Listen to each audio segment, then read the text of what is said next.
everyone, Jim here. Welcome to my channel, Mystery and Mayhem. Contrary to my title, Mystery and Mayhem, I really haven't posted a lot of mystery since the channel's been around. I mean, I've showed a little bit, but my focus, the whole point of what I wanted to do with this channel was to feature a lot of mystery authors and books that I really don't see around a lot on YouTube or BookTube. So today, what I thought I would do, I just picked 24 random vintage mystery paperbacks off my shelves, and I wanted to share them with you as kind of a precursor or an overview of what might be coming later on down the road with the channel. I mean, I've got a lot of mystery, old paperbacks, newer paperbacks, hardcovers that anthologies that I've really been wanting to delve into on the channel and to share with you guys. But I've been distracted by book tags and book challenges and other stuff going on, because it's difficult when you first start a channel to really find your feet.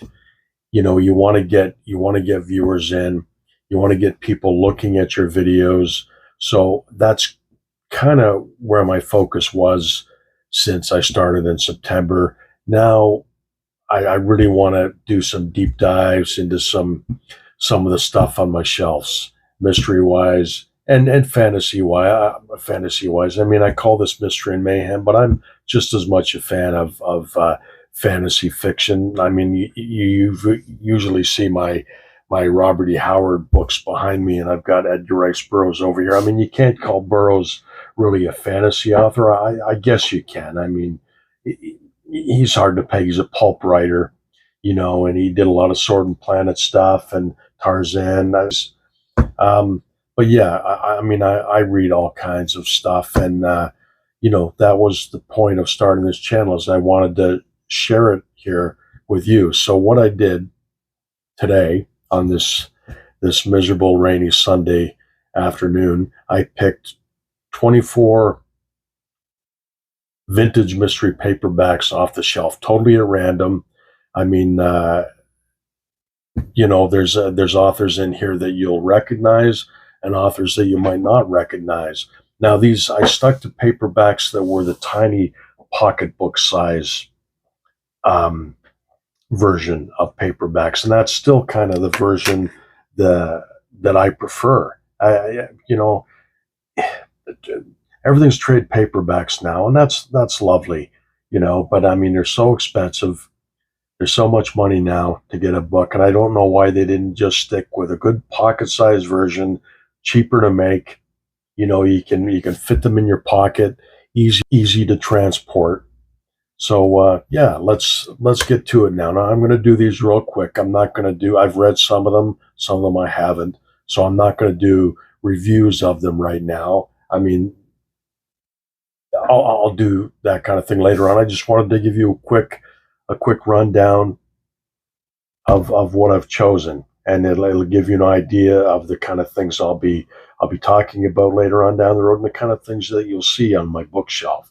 So to start with, let's start with a Bantam book called Black Sheep Run by Bart Spicer. Now, this features a private investigator called Carney Wilde.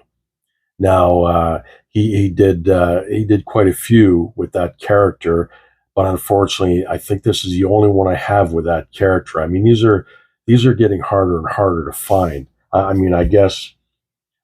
could get them digitally. I don't know if they're reprinted into a digital platform. I don't know, but as I said, these characters, these books are getting harder and harder to find, which is a shame, because they were well written. They're kind of neat characters, which aren't really as popular now as they were back in the day. This paperback here was printed in probably 40s, early 50s, 1951. Yeah. So, but I mean, that's when they knew how to make beautiful covers and just pull people in. So that is PI novel, Carney Wilde by Bart Spicer. Now, this beautiful cover, More Beautiful Than Murder by Octavius Roy Cohen. Now, I've never heard of this author. I know nothing about him, and I haven't Googled him, but I do have this on my shelf. I mean, it's just a awesome, pulpy, beautiful cover.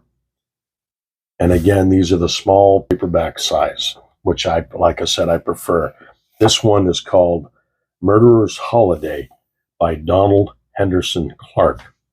And again, you know, I mean, these last two covers are very similar. You've got a beautiful girl and a guy in a doorway behind her with a gun.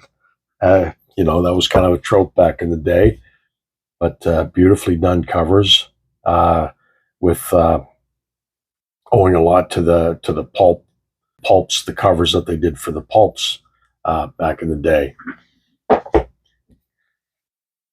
There's The Big Sleep, a very well-known novel by Raymond Chandler with his character Philip Marlowe, and that's just a nice addition.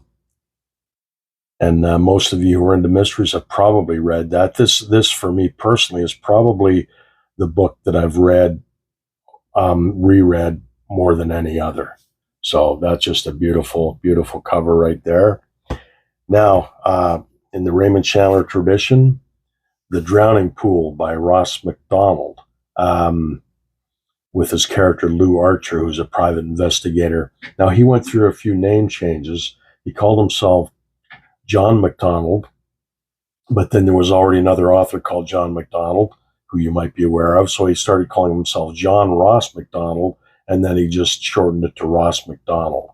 But that's a famous book right there, which was adapted to a movie starring Paul Newman as Lou Harper. They changed the name for the movies, but it's Lou Archer in the books. Beautiful cover. Now, the next few are Earl Stanley Gardner novels with these beautiful, you know, these pocketbook spines. They were famous for having these silver spines, and I think later, well, then they had the gold spines too. But these are pocketbooks, literally called pocketbooks, the publisher. And this is Perry Mason, The Case of the Footloose Doll, Earl Stanley Gardner.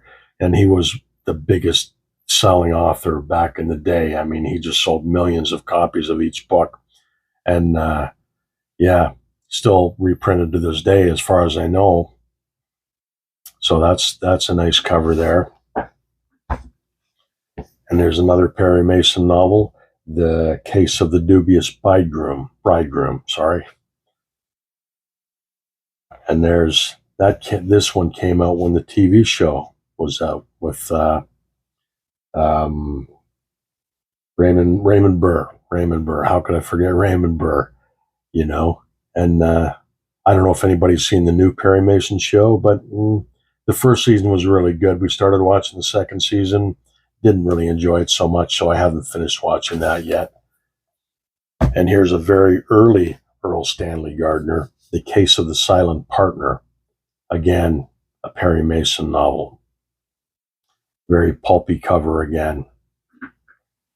Now, he also Earl Stanley Gardner was famous for doing a series of PI novels with Bertha Cool and Donald Lamb under the name of A.A. Fair.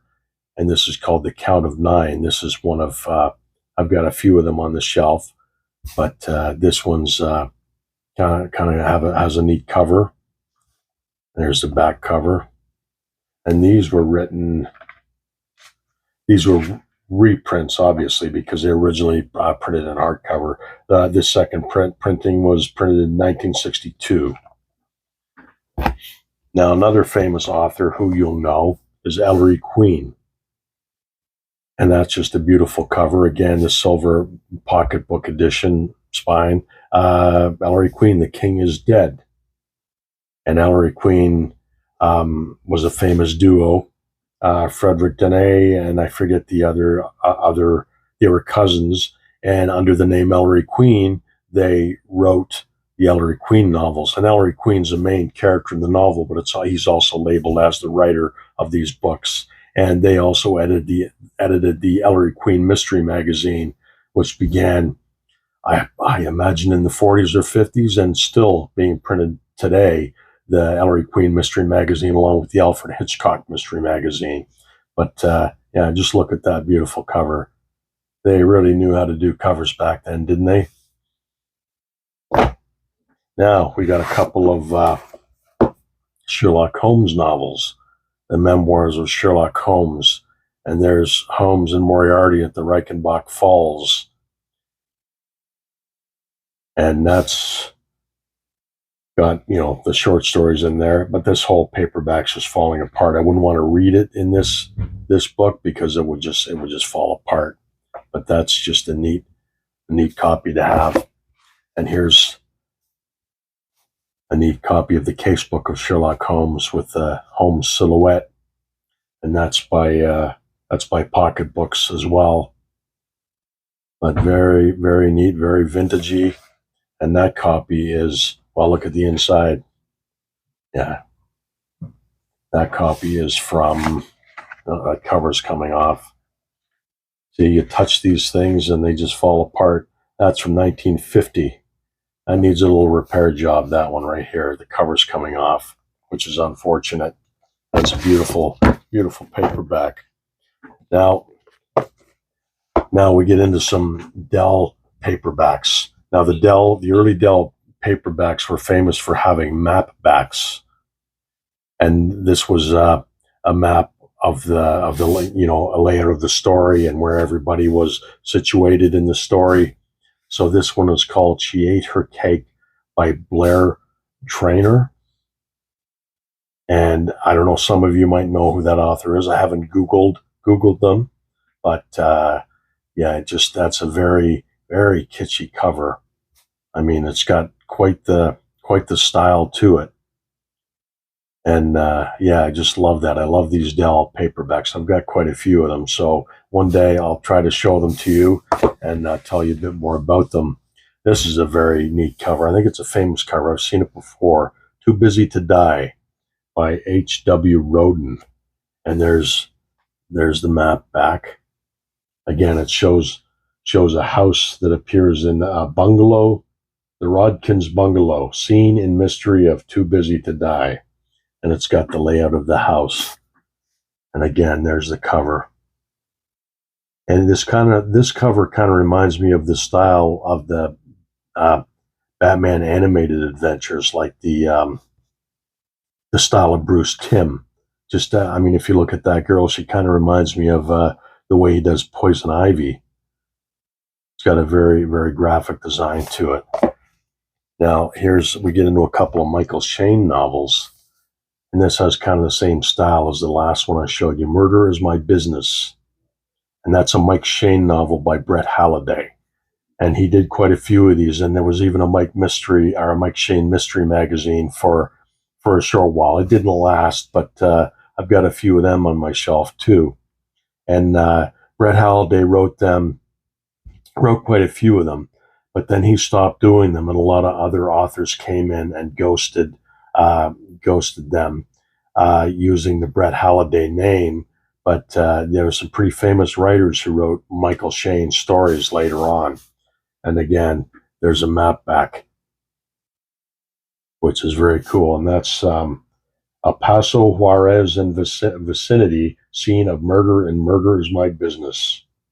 So that's very cool. And here's another Mike Shayne novel, Blood on Biscayne Bay. Very simple cover, very very reminiscent of the time and the era. And again, it has a map back, and that's in Miami. That's a map of Miami, and I think his office. No, it just says Miami Beach, just a map of Miami Beach. But that's very cool. Now, this next book is another PI called Johnny Little. This one's called Bear Trap. This is a very old paperback, but he did quite a few with this character, this Johnny Little character.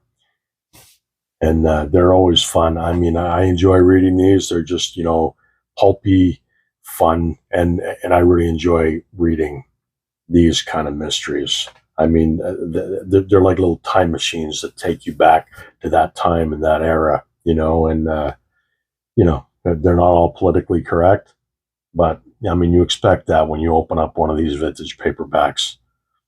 No map back on that one, even though it's a Dell. They stopped doing the map backs after a while, which is unfortunate.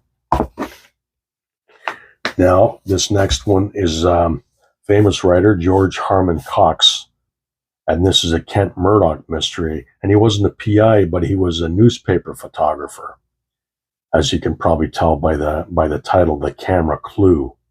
And he solved mysteries. He had another character too. I forget the name of his other character, who was also a newspaper reporter or cameraman, photographer. But yeah, he did quite a few of these, and I think he ended up writing for TV or movies. But they did a couple of movie adaptations of his books back in the day. And again, there's a map back. What looks like an apartment complex and a map section of Boston. Yeah. Now, Rex Stout, there's a Nero Wolfe novel called The Broken Vase by Rex Stout. And I mean, most of you probably know, you're aware of the character of Nero Wolfe and the author Rex Stout. He was a very, he wrote a lot of these, and he's a famous character. And the theory is that Nero Wolfe was Sherlock Holmes' son in certain factions. So just a little thing. And there's a map back there. Looks like an office. Now, the next two novels are by Henry Kane, featuring his PI character Pete Chambers. This one is called Until You Are Dead. That's a Dell map back. And there's a map back of New York, Brooklyn, Queens, Manhattan. Now, he did quite a few of these too, his Pete Chambers character. And yeah, just these are nice books. The inside, they always had the nice inside, cover. And this one is Trinity in Violence. Now look at that beautifully done cover. And this is featuring his Pete Chambers character. A little bit of the synopsis starts on the cover, which is, books did now and then. It's kind of odd to see, but that was done now and then. And there's a back cover. There's a picture of the writer. And these are just beautiful little paperbacks and pulpy fun, really, really enjoyable to read. And I think I've got one or two more of his on the shelf, but I'd really like to get a lot more of them. I'd like to get more if I could. Like I said, hard to find. And next, The Gallows in My Garden by Richard Deming. Now, Richard Deming's a fairly famous author. He started in the pulps, moved on to paperbacks, and then he started working in television for some stories connected to Dragnet, the TV show. Worked in TV, and I think he did some novelizations of it. But really good writer. You'd see him a lot in the Ellery Queen Mystery Magazine and Alfred Hitchcock Mystery Magazine. So that's just an awesome cover. Very well written. I mean, I love Richard Deming's stories, short stories and novels. I think he did 19 novels, 300 short stories, something like that. But yeah, those are a lot of fun. And if you want a good read, look for some Richard Deming, good writer. Now, last but not least, Lady Killer by Ed McBain, an 87th Precinct novel. This one features Detective Cotton Hawes, and he's tracking down a compulsive murderer. And I think this is, this is one of the early ones. Obviously, it might even have been the first one. I'm not too sure. I'd have to look into that. But yeah, I mean, Ed McBain, he's been around for a long time. He did these 87th Precinct novels for years. Just awesome series. Very well written. The first really maybe not the first, but I mean, police procedurals, obviously. But he was a master of the form. And that's an awesome, beautiful cover. And there's the back of the cover there. But yeah, I wanted to share those with you. Just a little overview of what I have on my shelves. I've got tons of vintage paperbacks over here, mostly mystery. Yeah, and I want to feature a lot of characters as well. I've got Mike Hammer. I've got Shaw Scott. I've got Matt Scudder. I mean all kinds of others, and I will get to those. I promise you, because the channel is called Mystery and Mayhem, and I will be getting to them. And my next video will probably do a little winter Christmas reads. I might feature some Sherlock Holmes books. There's a series of Christmas novels that have come out over the years, Christmas books and anthologies. So yeah, that's what I might do in my next video, and I will probably update you on what I've been reading. But I won't worry about that right now. But I wanted to show those to you. So I hope everyone's doing well. You take care for now, and keep reading.